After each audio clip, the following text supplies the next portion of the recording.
How's it going, guys? Welcome back to the channel. Today we've got another review. Today we're going to be reviewing this 2023 Toyota Prius Prime XSE. Now this Prius is the actual 5th generation, or XW60, and it was introduced in the fall of 2022 for the 2023 model year.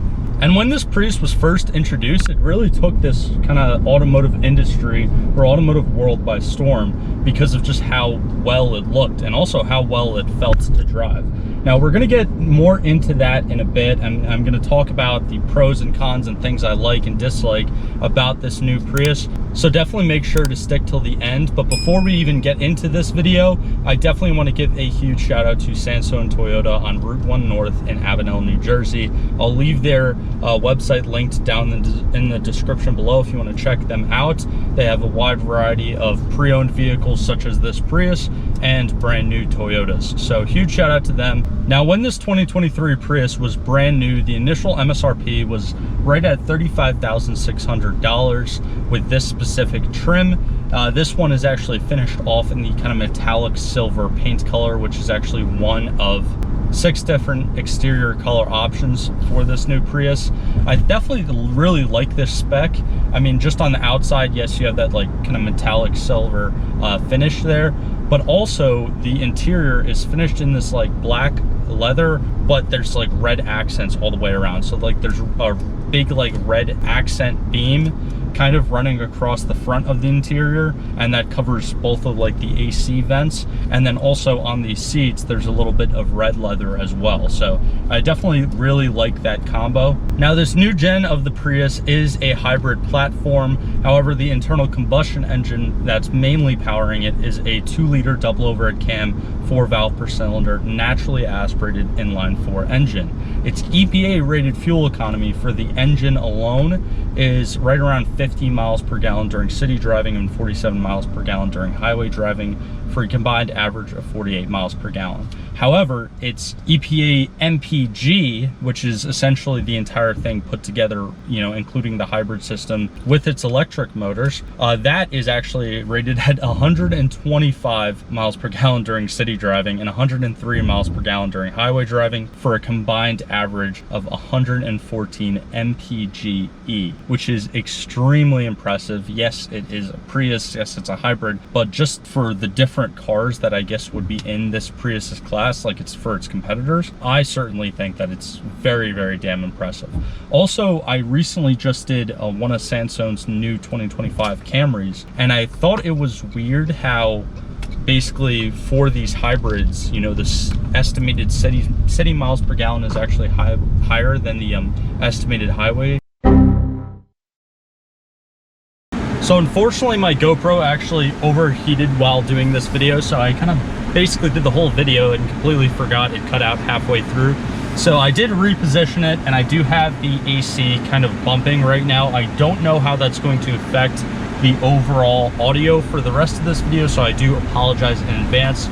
But going back to pretty much before my GoPro overheated, and talking about how I initially kind of thought it was weird, and I even said it during the Camry review, that the city miles per gallon for these new hybrids was actually estimated to be over the highway miles per gallon. But upon editing that video and just using a little bit of common sense, which I wasn't thinking about at the time, it's very obvious why it's like that. It's because mainly these modern hybrids, like when you're kind of just going through a parking lot like this and you're at like 10 miles per hour, or maybe lower than that or slightly higher, or if you're at a dead stop, the internal combustion engine is going to basically completely shut out. Like right now I'm just running on the EVs. Yes, you can't really hear how quiet it is in this cabin because I have the AC blasting, because it's currently like 95 where I'm at, which is unfortunate. But another thing that I really like about this new generation of the Prius is that although it looks all modern and futuristic and everything, it stays true to its roots in more ways than one. If you're looking at the design, like just the overall hatchback design, it's still like got that kind of overall silhouette. And also, I know this is a little silly and it's like a kind of minute detail, but even in the second row of the doors, the handle is still in that kind of awkward raised position, and that's the same position that door handle could be found in the previous generations of the Prius. Now on top of that, it is still front wheel drive hatchback. Now it does have the CVT trans, however, with the eCVT that is found in the Toyota models, it shouldn't, from my understanding, it shouldn't have the same problems as some of the CVTs that are known to have all the issues that they have. But I do know that they do have like a bad reputation, so definitely kind of keep that in mind. But now going back and like looking at the overall powertrain for this specific Prius, with the internal combustion engine alone, it makes around 150 horsepower. However, combined with the entirety of this hybrid system, it actually makes a peak 220 horsepower. And it actually does feel pretty quick. I mean, again, I already kind of took it out on the highway before my GoPro overheated, and I kind of stomped on it a little bit, which I'll hopefully do for you guys again, and it won't overheat this time. And yeah, it kind of gets up there. It's definitely more than enough of what you would be looking for from a typical like hybrid hatchback commuter car like this thing. It's nothing crazy, but for a Prius, it definitely is quite surprising.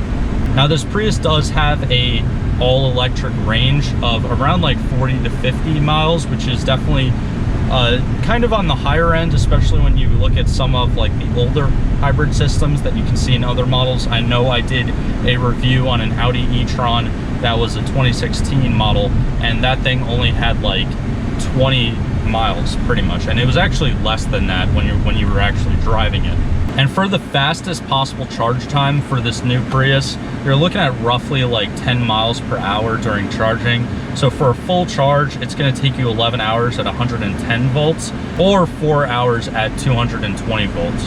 And also going back to just the exterior design and looking at the wheels, I really do like the wheel design. Like, it's 19-inch multi-spoke wheels that are on this. Now they are wrapped in 195/50 R19, kind of just basic all-season tires.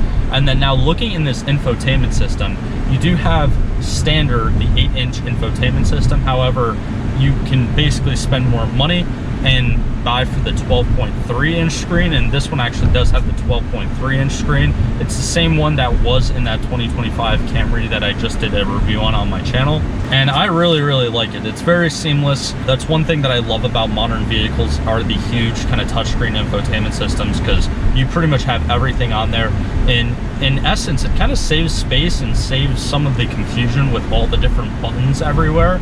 Also, one thing that is very cool about this specific Prius, I don't know if this actually came standard or if it was an added option, so let me know down in the comments below, but it does have the fixed glass roof. And then looking at it, you can actually see that you have one and then two sunroofs, so you kind of have that like double sunroof feature with the fixed glass roof, which, yes, that's not, I guess, that big of a deal, but I do think that that's kind of cool. Now with its infotainment system, you do have the wireless Apple CarPlay, and then you do have a wireless phone charging system, which is actually like right in here next to the gear selector, which that's one thing that I actually don't really like about this Prius, because the one in the 2025 Camry was a lot more easy to use. This one's kind of finicky, at least with my phone.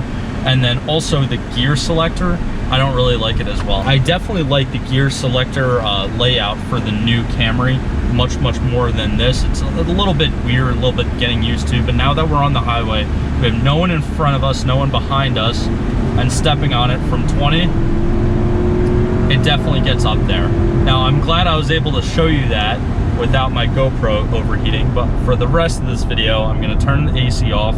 Again, hopefully that didn't really mess up the audio too much. But now just wrapping up, this Prius does have a curb weight of slightly over 3,500 pounds, which is still fairly light for its hybrid system.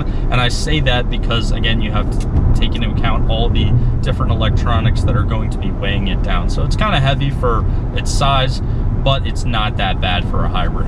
One last thing, while I'm pulling back into Sansone Toyota's lot here, this Prius does come standard with Toyota Safety Sense 3.0, which I did go over in the Camry review, but essentially it's a lot of different features. There's like automatic lane departure warning and assist, and kind of gets you back in the lane if you don't have both hands on the wheel. There's a bunch of different collision warnings as well, and pretty much everything that you would look for in a new kind of modern car. But anyways, that's pretty much just gonna wrap it up for me today. I know it was a little bit all over the place with the format of this video, but I was, you know, dealing with that GoPro, like I said before. If you made it all the way to the end, definitely be sure to leave a like, comment, subscribe, all that stuff. Really does help me out a ton as a smaller car channel on YouTube. And also, again, definitely be sure to check out Sandstone Toyota's website. I'm very happy I was able to actually take this new Prius out, do a review on it, and just kind of share my honest opinions about this new generation of the Prius. Because again, like most people, when this thing was initially released, I was definitely very excited, and I've never really cared for Priuses before, and that just shows you how good